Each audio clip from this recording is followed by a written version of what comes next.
বাংলাদেশে কোন নির্বাচন হবে না যতক্ষণ পর্যন্ত আমার বিচার না হচ্ছে। গালি যখন প্রয়োজন হবে তখন গালি দিব। সরকার চিন্তা করতেছে ইসলাম মঞ্চের মাথায় লবণ রেখে বড়ই খাবে, সেটা হইতে দেওয়া যাবে না।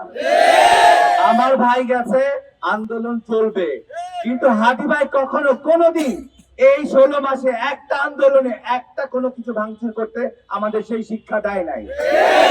এই মানে এই না আমরা চুপ করে বসে থাকবো। ছাগল দিয়ে কোনোদিন হাল চাষ হয় না।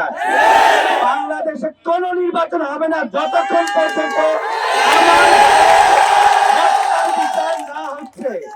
আগে আদি ভাইয়ের হত্যার বিচার হবে, তারপরে নির্বাচন।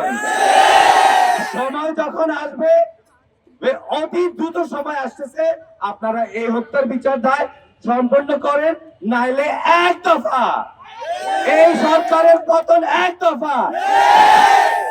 আমার হাদি ভাই এখন একটা না, 18 কোটি এখন আমার হাদি ভাই। সরকার যদি নিজের গদি ঠিক রাখতে চান, নির্বাচন এজেন্ডা ঠিক রাখতে চান, সবার আগে অতি দ্রুত ট্রাইব্যুনাল গঠন করে এই হত্যার বিচার দায় কমপ্লিট করেন, তারপরে নির্বাচন।